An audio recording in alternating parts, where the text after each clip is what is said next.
Breaktime, a podcast presented by the Prescott Russell Employment Services Center, welcomes Reid Masson, editor at The Review, to discuss his diverse career, the path that led him back to journalism, and the many forms of community involvement.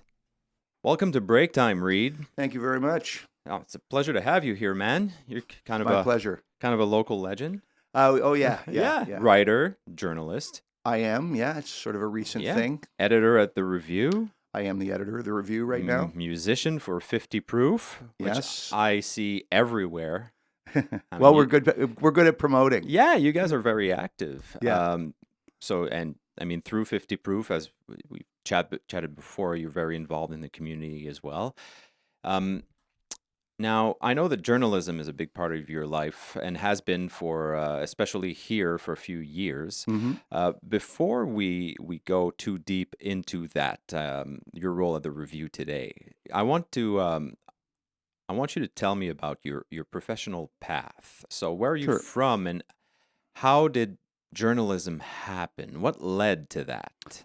Well, when I graduated from Hawkesbury District High School, I was not really strong at a lot of subjects, but if I was strong in one, it was English. Mm. So I applied for journalism at Algonquin College, and it was I got accepted. They had something like 400 applicants. They took 30 students, and by some miracle, they picked me, probably because I was bilingual and could spell, which served me well on the entrance exam. Major asset.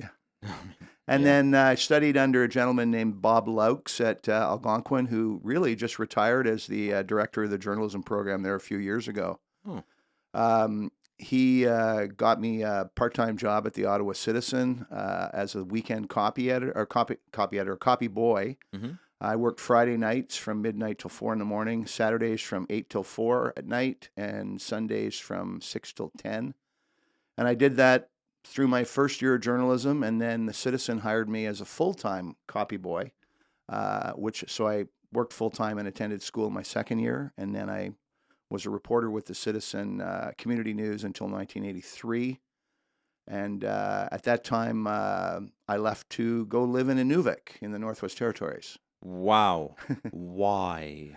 My girlfriend at the time, who she had just graduated from the Algonquin College radio television program, and she got offered a job with CBC North. Oh, that's cool. So, I don't know, I wanted to do something different. I was only 23, and she jetted off for Inuvik, and then about 4 months later, I went up. I was the editor of the Inuvik Drum newspaper there for a year, and then I was the regional director of culture and communications for the government of the Northwest Territories. Wow. For 3 years in the Western Arctic until Okay. 86. Man, I So- can't help but ask, what was it like moving there? What was your first impression? Well, I loved Inuvik. You know, a lot of people go up there and they have a sort of a 2-year plan in mind. We're going to stay here 2 years. We're going to save as much money as we can Okay.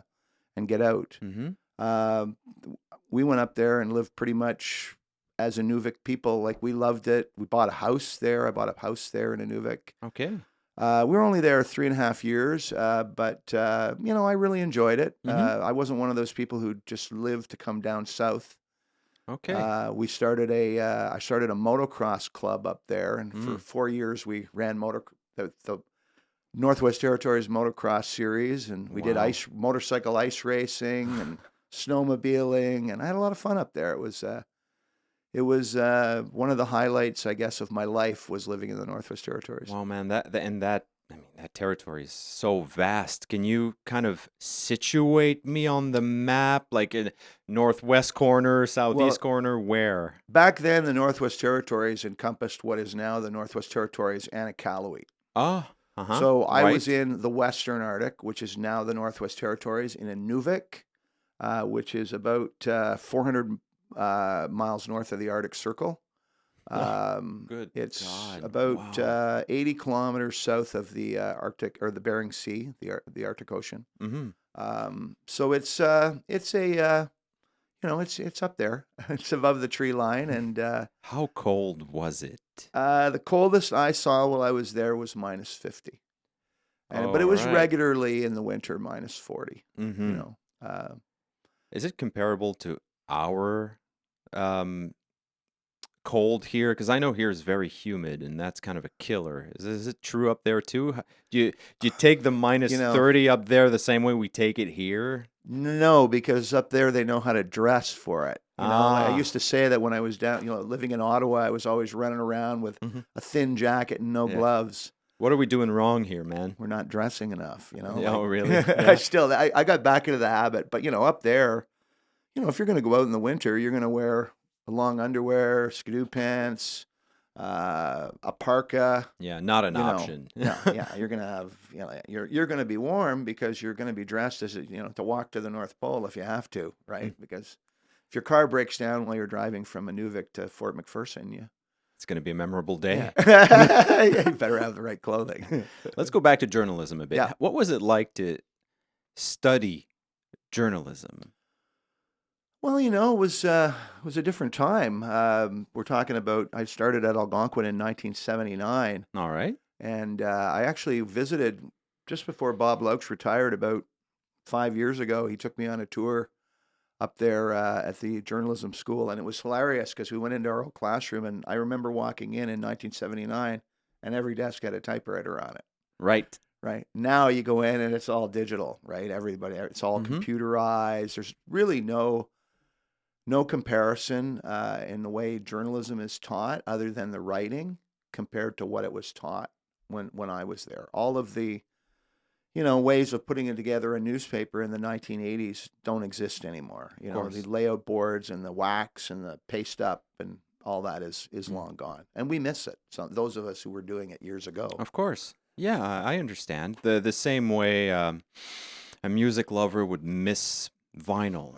Yeah, well, you remember when when a band used to be formed by 4 talented musicians who could actually play instruments, right? Yes, I It's not like remember that that. anymore. I remember that. It's a Yeah, computer. there's still a lot of that today. It is just not, in my opinion, glorified as much because it still exists It a still lot. exists. Yeah, It's there's just not lots as of. glorified. It's not what it's about in pop music, but you can still find it. It's just your responsibility to dig and Yeah, find it because no one will do it for you. my parents complained that there wasn't enough clarinet in music when I was growing up. There you So go. it changes from Exactly. ear to ear to ear. Right. What was the biggest challenge for you while studying journalism? What was a challenge you remember? For me, the biggest challenge was I wouldn't say the writing because the writing was structured. You have your Canadian press style, and once you learn the basics of writing, the biggest challenge for me though was I didn't know how to type when I arrived in at journalism. Interesting. And one of Okay. the in second year, first year we could get by henpecking, but in second year we had to take typing in our first semester at Algonquin, Mm, and we had to get to 30 words per minute with no mistakes over 5 minutes by the end of this 3-month period. that's pretty hardcore. Yeah. And there were 4 of us in the class who had never typed. There were a lot of other people in the class in journalism who typed. They had been secretaries, and we had a Mm, lot of adult students. I was one of the few 20-year-old mm. students. And the 4 of us who couldn't type, I think there were only 6 people who passed the typing course, and we were 4 of them because Mm.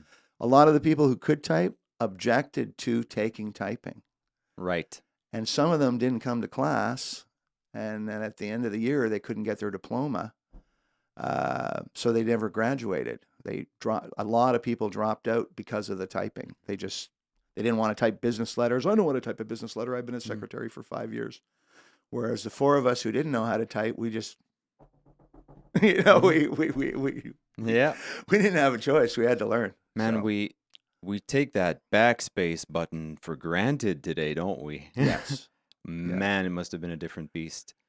Well, Yeah, all that. I mean, I've used a typewriter. I'm just old enough to have used one, yeah. and oh man, I mean, I don't think I Well, all couldn't go through back to it. journalism school, and even probably 3-4 years after that, they used to make these little brother portable typewriters In a with a briefcase, plastic case on them. and they weigh a ton. Yeah, well, this one, oh no, this one was about that big. It was Oh, just a teeny tiny little thing, and man. I used to carry. It was like I used to. I look back at it now, and I say it was like my original laptop, right? Like I would Yep. take it, and type up stories, and now, we. Why journalism? Why that? Well, I like I mean, said, I was strong in English, and I think the fact that I went there as wrote the entrance exam, a lot of which was writing articles and passed it. yeah. It was because I was a really strong speller, and even though I didn't have any journalism experience, what Mm. Lauxie, I call him, told me when he originally interviewed me, because there were a bunch of us that were on the bubble after the entrance exam, and Yeah. he met with each of us personally. And I remember him saying to me, if I'd have gone by your mark on the exam, Mhm. you'd have failed. You wouldn't be in. But too many people fail. Mhm. So I'm looking at it, and I can see that even though you've never done any writing, you can write. You know your structure. So that's basically how I got in. And I'm surprised, man. I mean, I didn't expect that answer. I didn't expect you would tell me that it's because you could spell. I assumed that, I don't know, you were interested in what was going on and wanted to. Uh, well, in fairness, I also had he also had me write my three favorite top stories of the news stories of the year. There was yeah. a lot of questions about news, but I wasn't really a news person, but I spent about a week at the Hawkesbury Library right here in town reading old citizen newspapers and trying to, Mm, learn about a lot of news from the mm, the previous year. And I've always was a voracious reader. mm. Like as a kid, I read like crazy, Okay. whether it was periodicals or books or so. All right. I I think I th- understand. yeah, it Yeah. just sort of fell into my, was up my wheelhouse. It Yeah. certainly wasn't going to be in math. Yeah. I get it. So, There were a lot of things in journalism that you loved doing, and it was a very practical way to do it. I mean, there's a lot of disciplines where you can write, but that one was, no, I get it. It well, makes I, sense. I had to go somewhere, right? It was either Right. that or go work at the CIP. Correct. So, And yeah, it's true. and we know how that turned out a few years Yeah, after, right? I yeah. mean, it didn't last long Not into the 80s. or anywhere. There were Hmm. other places I could have gone to work in town, but I Yeah. really wanted to pursue some sort of an education. You said you were a reporter at one point. So I worked for the Citizen. At the Citizen at the time, the copy boys were also reporters. What's a So, copy boy? so the copy boy at the Citizen was at the time the Citizen had a big news desk. So if you walked into the main Citizen newsroom, there was an elevated portion, and up there sat the three editors, usually a city editor and the assistant city editor were right in the front. And then behind them, and every newspaper had this, was this horseshoe-shaped desk. And that's where all the copy editors sat. There were maybe 8 copy editors that sat around this horseshoe. Hmm. And they needed coffee, man. Mhm. So as a copy boy, your job was to, you took all the, at the time we had wires and ticker tapes, right? It's not like that now. Everything Mm. comes on computer. So you had to tear the stuff off the wire and bring it over to the editors and put it in his bin. Mm. And then you had to go around every now and then and say, anybody want coffee from the cafeteria? And you get them coffee. And at night, you had to call the various police stations because you were also the police reporter. So you'd phone, every police station from here to Napanee and say, is there anything going on tonight that, and if there was, you had a story. Mm. So that was how you could write articles and sort of, you could also submit your own stories with the hope of eventually becoming a reporter. Okay. One of the people I worked with, actually, he worked with me from day one, was a guy, Kelly Egan, who has become one of the best writers in Ottawa. He Mm. worked as a copy boy at the Citizen probably for 3 years before they finally made him a reporter, and he's written some of the best stories out of Ottawa. And Mm. he's now, I believe, with the Sun, but he's written some of the best stories I've read out of Ottawa in the Wow. past 10 years. A phenomenal writer. So it was a stepping stone for Okay. just about everybody that wanted to become a reporter that was young. Is there a difference between a reporter and a journalist?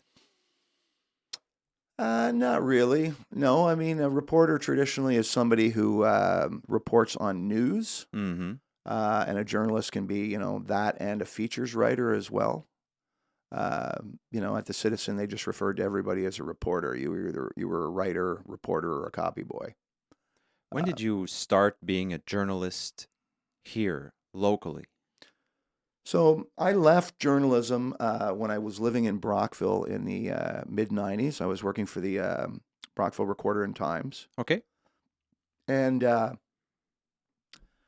due to my wife at the time was the news director of the radio station in Brockville. Okay. I ran this little weekly newspaper that came out on Sundays.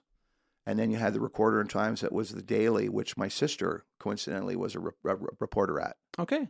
So the Recorder and Times bought the weekly newspaper that I was the editor of.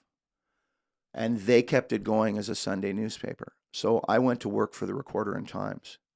And they hired Steve Clark, who's now the Minister of Housing for Ontario, to really? run the Sunday Advantage newspaper. And he became my new boss. Ah. And... sorry, I just got a drink of water. Oh, go for it. Go for it. So I worked for the Citizen or for the Recorder and Times. They ran that newspaper from 92 until 95. And there was always some discomfort with the fact that my wife was the news director at the radio station. So it really became clear that one of us had to leave journalism. Oh, so no. at the time, Nortel was doing a huge expansion in Brockville. Hmm. They had closed their massive facility in Brampton, and they had moved it to Brockville. So they were hiring, at the time, 500-600 people. Oh, that's a lot. So I threw an application in. I did the dexterity test, and I ended up working on the line at Nortel. Oh, wow. And I left the newspaper, and the Recorder actually closed the Sunday paper 2 weeks after I left. So it no longer existed. Oh, man. So Disintegrated.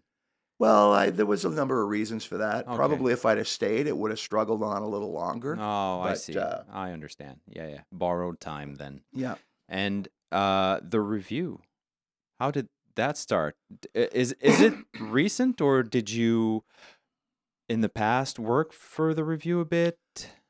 So I actually did work for the Review Yeah. when I was in journalism school. Oh, okay. So when I was studying journalism, I, in addition to working the weekends as a copy boy at the Recorder, I did a fair bit of writing for the Review. Like if I was in town, I would freelance some pieces. Mm-hmm. And also because I was in Ottawa, whenever the Hawks were on the road, Ah. they'd be playing in Gloucester, Nepean. They'd ask me, "Hey, Reid, could you?" So I would go to games at Hawks games that were in Ottawa, and I would write articles for the Citizen. Didn't mind. They didn't care. And I would come down here as well. I knew the three people or the editor of the Review at the time was a gentleman named Brant Davey, who was also a graduate of Algonquin. Okay.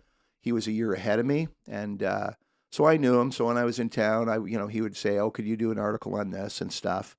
And I wrote quite a few articles on the Hawks for 2 years, and then I kept writing occasionally for the Review, even when I was working full time at the Citizen, up until I left for Inuvik in 1983. Okay. So All right. you can find a few old bylines of mine in the Review from the late 70s, early 80s. Did you like being a freelancer? Well, it was fun doing stuff for the Review. I mean, I remember one night there was a big series between Gloucester and Hawkesbury. It was the 7th game, and it was just a zoo at the Earl Armstrong Arena, yeah. and it was Tuesday night, so the Review had a deadline. So in between each period, I would phone in, and I would literally dictate my story, the first period, the second period, the third period, and then at the end of it, I would phone and I would write the lead, the Hawks won 4-3 or whatever, and so it was a lot of fun actually phoning in, and the people at the Review were super nice. I was saying to Louise one time, who knows, maybe it was you that I was phoning into the stories to, because, but neither of us can remember. She was at the Review at the time, but she can't remember if it was me phoning the stories into her or not. What kind of piece did you like covering the most? It's really interesting that when I was with the Citizen and when I was in journalism, I was not a features writer. I was always a news story guy, and I never really had the knack for writing features. Okay. Um, Why do you think that is? I don't know. I think it's something that, I had two friends, Rob Stewart, who went on to work with the government, the federal government as a speechwriter, and Jim Slotek, who just retired as a entertainment writer for the Toronto Sun. They were always so much better. The three of us hung out together all the time, and they were always so much better at writing features than me. But at the same time, I could write 4 stories in the time they could write 1. So if Rob was struggling at a news story at the Citizen and we needed to go out and have a beer, we were running late, I'd go, step aside, and I'd literally write it for him. Yeah. But I could never write features like him. And it seems to be something that, after being out of journalism for almost 30 years and coming back to it, I find now I really lean towards features, and I really like writing them. Oh. And I seem to have the knack for it, and yet I'm not really comfortable with news stories. So it's been kind of an interesting paradigm shift. Do you have an explanation for it? Or a theory, maybe? Maybe it's because when Louise asked me, she asked me in April or May of 2020 if I would start writing some stories for them. She was assigning me features. Because I was just writing, 1 or 2 stories a week. And maybe because she was assigning them to me, okay, I got to write features. And I don't know, I just seem to have developed a little knack for it. And I think another thing that's helped is back when I was in journalism, we always took notes with a notepad. Mm-hmm. And since returning to it, I've been recording all my interviews. I just find it gives me a lot more depth, and maybe that's why I'm able to write features more comfortably now, because I've sort of developed a style where I let the person tell the story with quotes, and then and people really seem to enjoy it, and it's a style I'm comfortable with. So that's sort of how my style has evolved over the past year. Yeah, I understand. In my humble time as a freelance journalist for the Review as well, I think my strength was features, and I had never been a journalist before. I just dove into it, and features were the thing I liked doing the most. I was terrible at writing short news stories, Right. because it took me forever. It takes me a long time, so I can relate to what you said about your colleagues back in the day, because I don't know, features for me were fun, and I recorded everything, and I tried to use as many as their words as possible to just tell the story, and I just filled in the blanks to move it along. So yeah, I understand, but they're completely different than a news story. Completely different. I mean, you're trying to paint a portrait. That's right. Right. It's, for me, the metaphor is that a feature is painting a portrait, a news story is taking a picture. Yeah, that's probably fair. I think that's a fair analogy. A news story is usually more time sensitive. Also, you got to get it out right away, so you really don't have all day to play around with it. Whereas a feature, you can, let it percolate for a couple days and go away from it, come back to it, depending on the sensitivity. One thing I forgot to mention when I was talking about going to school is that you might find interesting is one of my classmates in journalism was who just passed away last month was Norm Macdonald, the comedian. No way. Yeah, Norm. So when I started at the Citizen on the weekends, my boss, the first person I was introduced to, was Neil Macdonald, who is now with CBC News. He was the night city editor of the Citizen, and then the next year, as I was going into second year, Norm Macdonald came in as a first-year student. So because of me knowing Neil had said to me, "Oh, my brother's coming into journalism. Maybe keep an eye on him." And boy, did we have to. So I met Norm at the introduction of second-year students to the first-year students party, which I and Rob and Bruce, my friends, were hosting. And he pretty much hung around with us, every night for about the next 2 years. And in fact, him and Rob ended up buying a used Chevy Vega and driving to Vancouver together and spending a year out there and having all kinds of adventures just before Norm came back to Ottawa, and then they got him up on stage at Yuck Yucks, and he went on to have quite a career. Yeah. I love his sense of humor. Yeah, well, he had that same Amazing. sense of humor in college too. Oh yeah, Except no filter. Oh yeah. It's wonderfully destabilizing.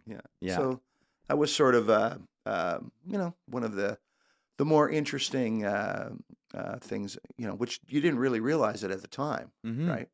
Hey, we're just hanging out with Norm. We're all friends, and we knew Norm was hilariously funny. But I was in a group of people that were all hilariously funny. So it was kind of cool. I followed Norm over the years, and I spoke with Neil briefly after he passed away last month, and we're all pretty heartbroken about it. Mhm.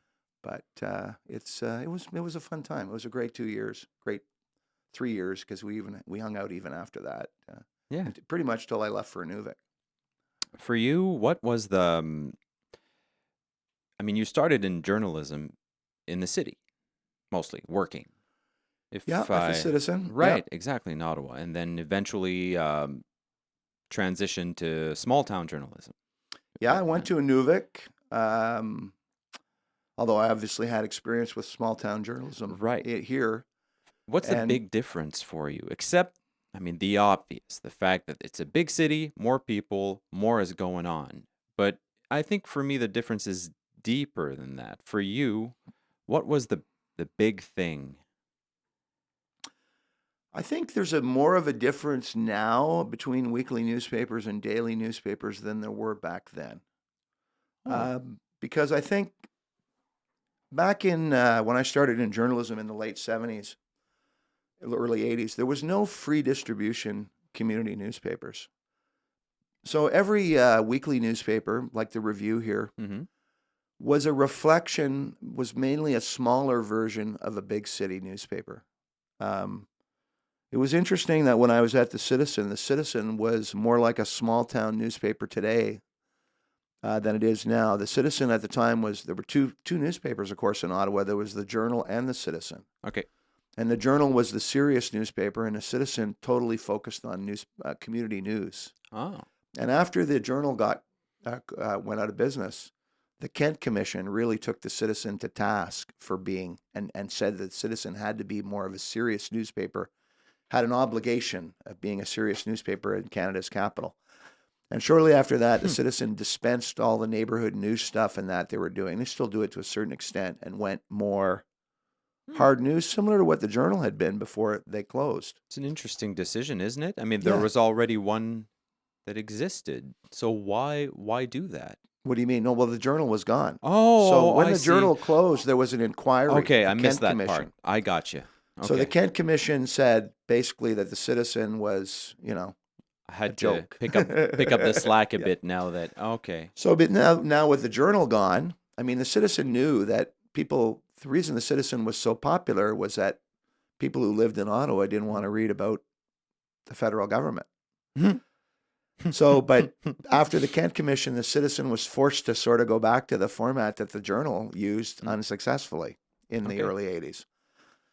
So daily newspapers, though, by their tradition, were always more news-oriented, and then they'd have a feature section and sports. Weekly newspapers were like miniature versions of them, I think, back then. Okay. They focused on news, and just about every editor of a weekly newspaper wanted to go work for a daily someday or be a foreign correspondent. So they're always trying to break the big story, right? Okay.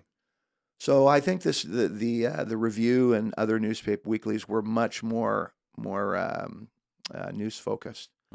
Then when free distribution newspapers came out, and my first experience with them was working in Edmonton. I worked for a chain of newspapers called This Week. They were in communities around Edmonton, like Spruce Grove, Stony Plain, St. Albert. 6 newspapers around the core of Edmonton in smaller communities that already had weekly newspapers. But the newspapers I worked for were free. They came out on Sunday, whereas traditional newspapers were always paid. They came out on Wednesday, right? Okay. So because we were a free newspaper, because we came out on Sunday, was really hard to cover news when council meetings are on Monday.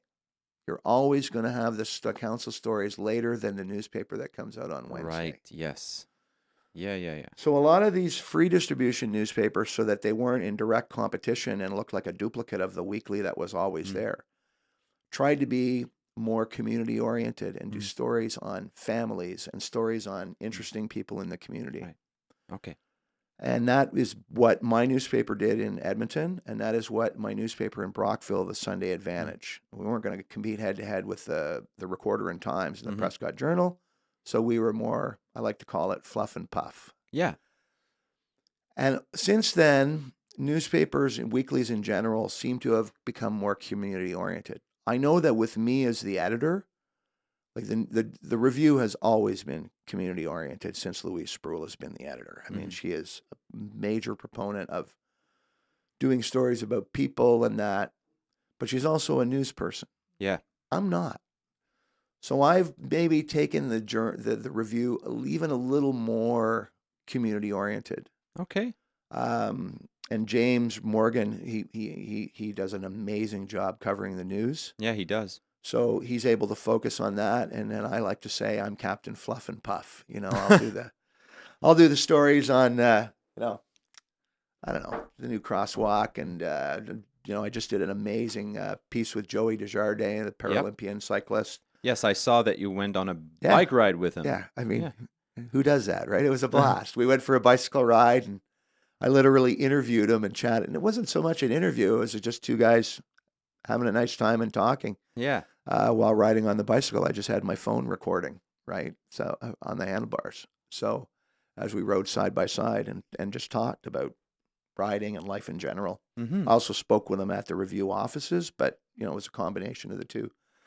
So I really like doing stories like that. I really like doing story on the Marlowe garage. Dr. Marlowe in Alexandria, whose family used to own the tractor's garage in St. Bernadette, the John Deere dealer. Doing his whole story about his family's history. Seems that those type of stories really touch people. Those are the ones where people send me a message, oh my God, I just love that story. They're timeless. They're timeless. And they talk about, everybody knows everybody in Vankleekill. Right. And Hawkesbury and this whole area. Mm-hmm. And I really think they like to read stories about their fellow citizens and what they're doing that's special. Does that make working for a small town newspaper publication scarier? The fact that a lot of people know you probably end up writing about people maybe sometimes about something you disagree with. Is it scarier? That's a question I asked myself so much when I wrote for the review. I'm sure that writing for a big city newspaper is a tad more ruthless in many ways. So. But in a small town, I always thought that despite the fact that it is not as ruthless, the ice is a bit thinner. Well, is that a good theory, or do you agree with that? I would agree with it to a certain extent. I think right now journalists in larger cities for larger news organizations, they're having a tough time. I'm sure they are. Because there's a lot of anger out there right now. There's a lot of people who believe that every newspaper journalist in the country is getting a check from Justin Trudeau to, write stories about vaccines and suppress anti-vaccine rhetoric. That doesn't affect us so much in a smaller town, but I think, you're reading about journalists being threatened across the country and stuff. Mm-hmm. And it's not just that. I mean, over the past 10 years, there's been a much larger divide between left and right. I agree. And I think that has put pressure on journalists, particularly journalists at larger newspapers that take more of a political stance than a weekly newspaper. It's more blatantly obvious now, or it has to be in a way. Yeah. Mm-hmm.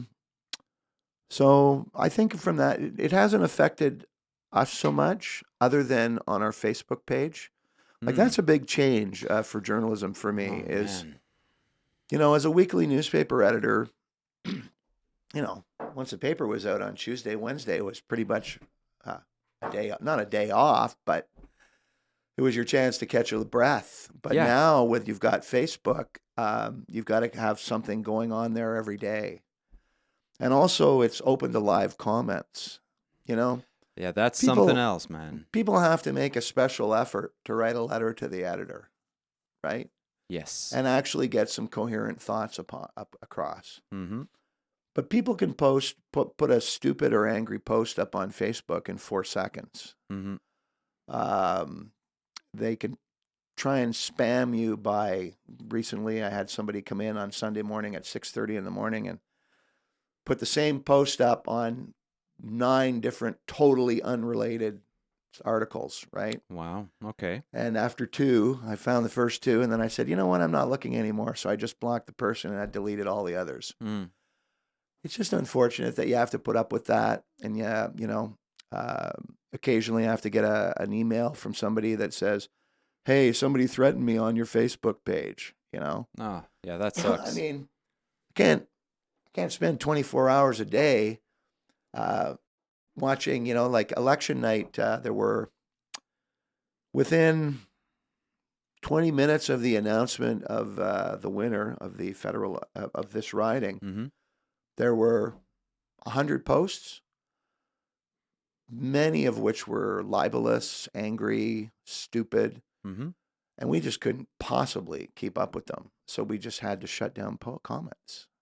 And then people are all upset. Well, why did you shut down comments? Well, it's not that we want to limit comments. It's just that people can't control themselves. And we don't have the manpower to sit here all night Right. and decide what's libelous and what's not. So Yeah. we're trying to cover the election Mhm. and write our stories. People think they have a right to posting their comments on stuff. I don't think that's true. I don't think you have a right to it. You can, but the idea is when you post a news story, you hope people will not be indifferent. I think that's the best you can hope for. course. And ideally, it'll spark dialogue. Even more ideally, it'll be intelligent dialogue that moves things forward in a constructive way. That's what you want, but you don't have to tolerate comments on anything you post online. And I think that is a very simple fact that people forgot. Freedom of speech does not mean me tolerating you putting destructive ideas on my platform. There you go. Like if I wrote something libelous on your Facebook page, you'd probably delete it, probably unfriend me. Right. Well, there would be consequences, of course. I'm not just gonna take it. It's not either one political side or the other either. It's you'd be amazed at. Like I wrote one person and I said, I cannot believe that you, who are in this position, would say that. Yeah. And he was just continued to be argumentative, and I had to block him from our Facebook page. Mm-hmm. Then I had to write his candidate and say, does this guy really work for you? And he wrote me back and said, no, I don't condone what he wrote on your Facebook page at all. And it's a major party. Like it's not some fringe party. Yeah. So you sit there and you go, wow, people really lost their minds tonight. There's so much anger. I mean, I don't know. It would seem to me that you could lose an election and not paint the winner as the devil. Do you really think there's more anger today, or is there just a lot more consequence-free outlets? Which one is It's a good question. I mean, it's like I said, it takes effort to write a letter to the editor. It takes 2 seconds to post something stupid on Facebook. I don't know. And, there's so many opportunities to do Google searches and find out what you want to find out that, basically, I don't know. The internet is definitely a wonderful thing, and it's also an outlet for people who otherwise in the past would never have been able to to spew their views. Yeah, it's a concrete manifestation of the best and worst of us, for sure. Yeah, everybody can publish now, you know. What's being an editor like? I mean, obviously, it's a lot of responsibility. I can kind of picture what it was like to be a newspaper editor, let's say 30, 40 years ago.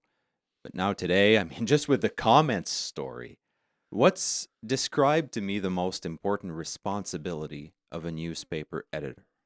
Well, I think the most important responsibility is always to be objective.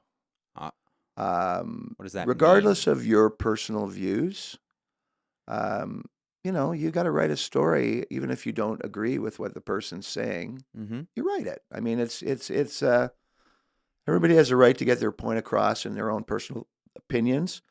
So you want to always, which is easy for me because I always say that I'm totally objective when it comes to politics. I hate all the parties. So you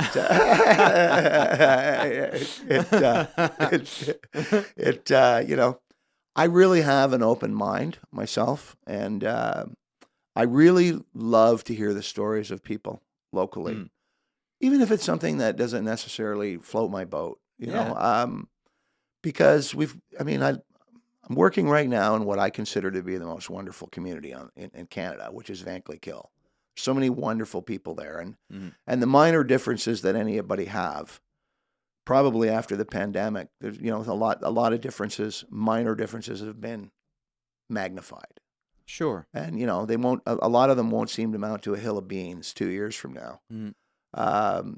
And hopefully, this little divides that have been created will be rectified. But it's wonderful working in a small community, and I like the fact that weekly newspapers, or at least me, because I don't have any dream of becoming the police reporter for the Ottawa Citizen. So I'm not trying to write tomorrow's great news story that I can send to the publisher at the Citizen and say, hey, you should hire me to work for your daily. And I think a lot of weekly newspapers have gone like that. It's not made up of editors who are dying to go work for a major news organization. They're really dedicated to their weekly newspaper and making it better.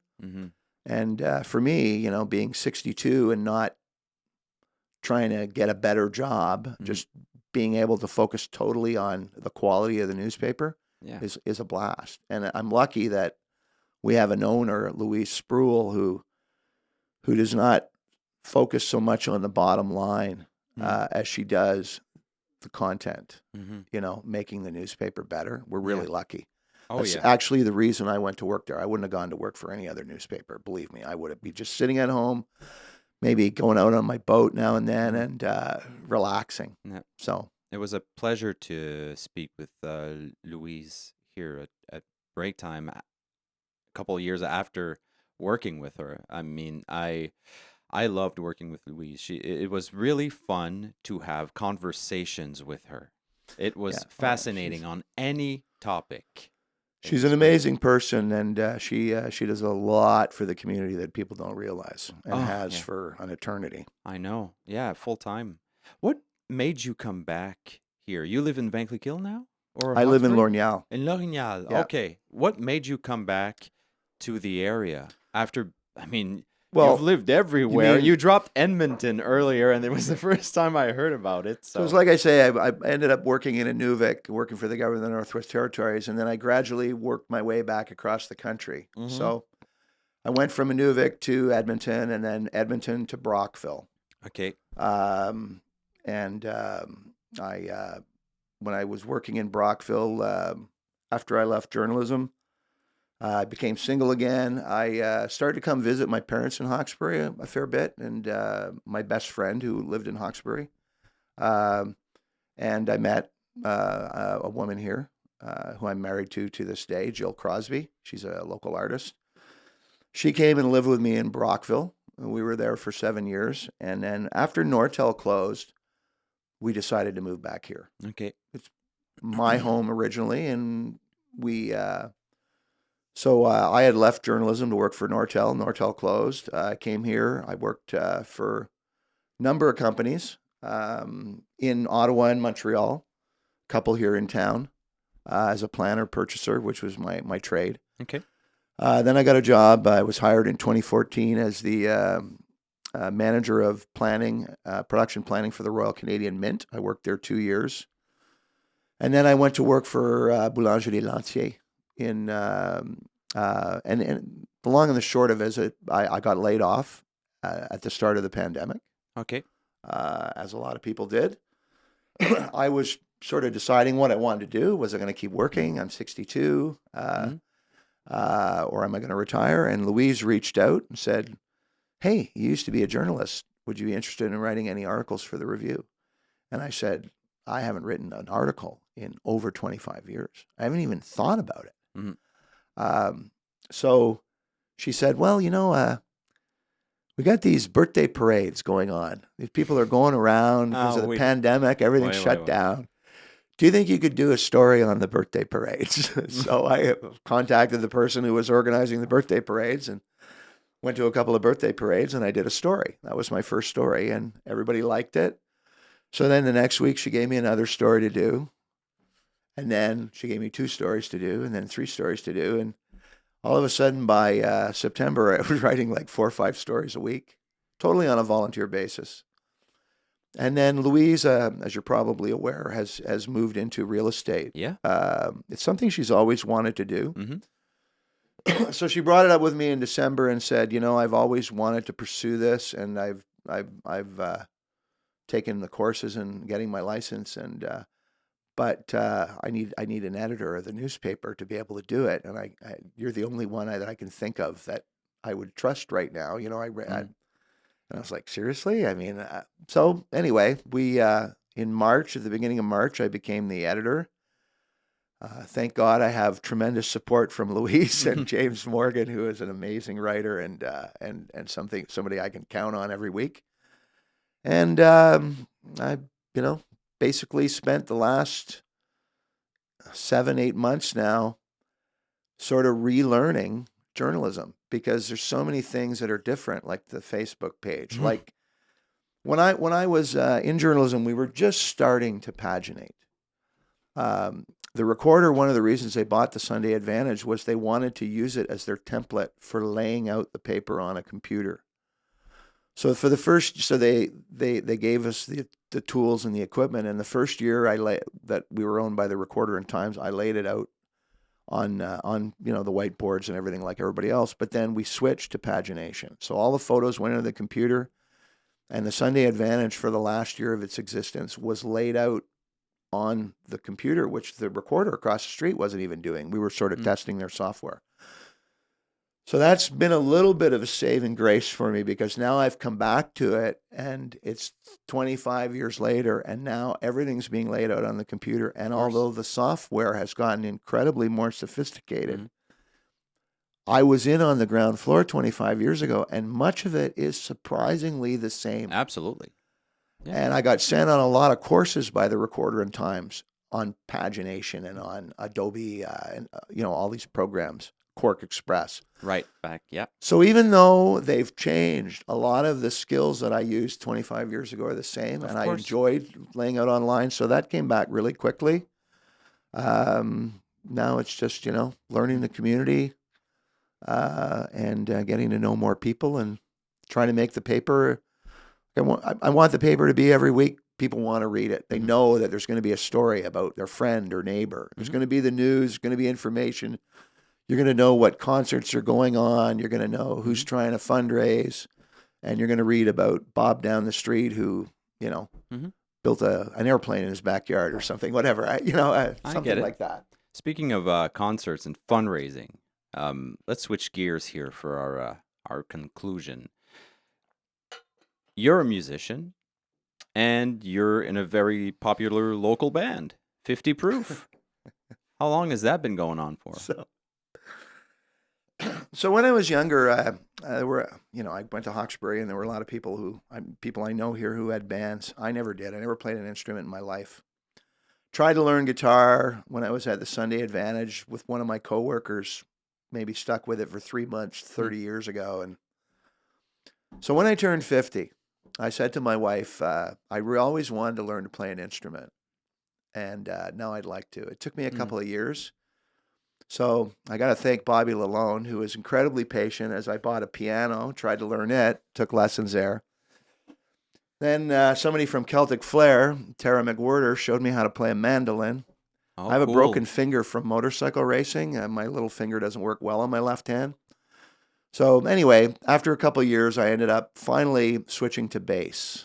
And the whole objective, like I said to my wife, was I just like to meet a couple guys and play in a basement. That's all, and have some fun. I've always wanted to do that. So I met these guys and we played in the basement for a year or two, and I gradually, they didn't have a singer. We didn't have a singer, so I started to sing, which was never part of the plan. And then Phil Arbor, God love him, who I miss to this day incredibly, who organized everything in Vankleek, phoned me in the middle of February, right at the end of February, ranting about how he couldn't find a band to play on a float for the St. Patrick's Day parade. It had always been his dream to have a live band play on a float. He'd seen it in Toronto, and he wanted to do it at the St. Patrick's Day parade, and nobody would do it. So he said, but I heard you have a band, because I talked to him. I'd said to him, if you ever, we'd love to play out sometime. So if you ever have. So he said, would you guys play on the float? And I said, are you crazy? It was the winter 2014. It had to be the coldest winter in history. It was minus 30 the day he phoned me. I said, Phil, it's the first week of March. It's like 2 weeks away. It's minus 30 out. Anyway, we did it. We all rented. We rented instruments, not from Bobby. We went to Montreal and got them. We rented a couple of guitars and went out there in the freezing cold, and we did the parade in Vankleek, and then we did the parade in Hudson. And the Windsor saw us, and they said, oh, would you like to play next week? And anyway, for some reason, so now we've been doing, probably since 2016, we've been playing. I think that year we did 38 gigs. Wow. I got a T-shirt done because I said, this will never happen again. And it says 50 Proof World Tour 2016. And it's on the back of it, it's got all these gigs like, Facifest and the Dalkeith Plus event and stuff like that. But then we've done it. We've been like that every year since. Even during the pandemic, we've been really busy. Like we've played almost every weekend since July 1st when everything opened up. Wow. Now we've done a lot of charity in saying that, and we did 3 fundraisers this summer for the Arbor Gallery. We did one for CHEO. We raised over $5,000 in 3 events. Wow. And we play those for free. And then during the pandemic last year, we were doing backyard concerts for people. We'd say, hey, look, we practice on Saturdays. So if you want us to come play at your house on a Saturday, we'll go there and practice. So we would play in somebody's backyard, and all the neighbors would come out in their decks and watch. And it really, I think, helped people. They were so grateful. I mean, people were coming up to us and thanking us. Yeah, live music, man. So, yeah. But the people who really do, volunteer work in the community are people like Phil Arbor or Suzanne Hokart, who has been involved, Sam Putzel. I mean, I could go on and on. Jane Fanti at the food bank. There's so many people. Yeah. We're just... if they want us to show up and play some music for free, it's not really a major contribution. I understand, but for the sake of arguing just a little bit, what I think is interesting about that story, about 50 Proof and what you guys do and what people should remember about it is the idea of community involvement can take on many forms, and there's nothing that prevents you from marrying something you really enjoy doing with that. Exactly. The idea of playing in someone's backyard, low pressure practice, just to get, live music to people. It's a beautiful idea, man. It's fun. But, I remember Phil, I asked Phil one year, I said, we want to play at the food festival for free. And he phoned me and he said, are you nuts? You want to play for free at the food festival? And I said, oh, for God's sake, Phil. I mean, you organize all these events and you've been doing it for 40 years, and how much of your own money have you poured into them, right? And all the work you do. All I'm saying is, if you want some music at the food festival, we'll show up and play for 2 hours for free. I mean, how much work is that? We'd be doing it at the Grand Barn for practice anyway. Oh, amazing place. Yeah, I don't really consider it Like, we have so much fun, and there's 4 of us. We love each other to death, and there's 5 of us now because we've added somebody for the winter. And we all get along great. We have fun, and everybody, you know, when I say, the Arbor Gallery has asked us if we could do a fundraiser, they're like, sure, no problem. No complaints whatsoever. They're happy to play for free, and so it's a team effort. It's not just me. I mean, it takes the group, and I think we've gotten benefits from it too. We've gotten gigs that we wouldn't have gotten because people appreciate us. Of course. So good energy. I'm a firm believer in what goes around comes around. Mm. And I would say that we as a band have been as much blessed by the community supporting us as we have given back to the community. It's a two-way street. Thank you so much for coming, Reid. Thank you. I mean, that was a fascinating story. From journalist to editor, working all around Canada. You're also in a band. And what I would like you to tell me is, for people in the community that want to either reach the review or support the review or talk to the editor, what's the best way to reach you? Well, the best way to support us is with a subscription. There you go. There was years ago, the review used to have 3,000 subscribers, and now we have 1,800. And the more people, subscribing to a newspaper today, you're not just subscribing to get a newspaper delivered to your door. You're subscribing to support all the community groups, the Cougars, the Hawks, who are nonprofit organizations that develop hockey players in this community that get their story in the paper so people know when their games are on. Yeah. It's all the community groups that need that free publicity to publicize their event, to raise funds, and the stories about your neighbor. So I think subscribing to a newspaper now has become more of a community support thing, because otherwise weekly newspapers are going to cease to exist in the long run. Mm-hmm. And believe me, when they're gone, or if they're gone, people will really miss them. There'll be a day where you go, God, remember we used to pick up the carrier, I mean, look at what's happened with some of the papers just around here that used to exist. Imagine living in a world where all that's left are the comments. The comment section. Wouldn't that be awful? Imagine a world where all your information comes from Facebook. Yeah. It's going to be... finally, if someone wants to either reach or follow 50 Proof's illustrious career, what's the best way to do that? We have a Facebook page, 50 Proof. Awesome. The more likes we get, the more gigs we get. We also have a web page, but our Facebook page, you can just type in 50 Proof Band into Google. You'll find both of them, our Facebook page and our web page. Excellent. Reid, thank you very much for coming. Thank you, Cedric. I really appreciate it. Cheers. Have a good one.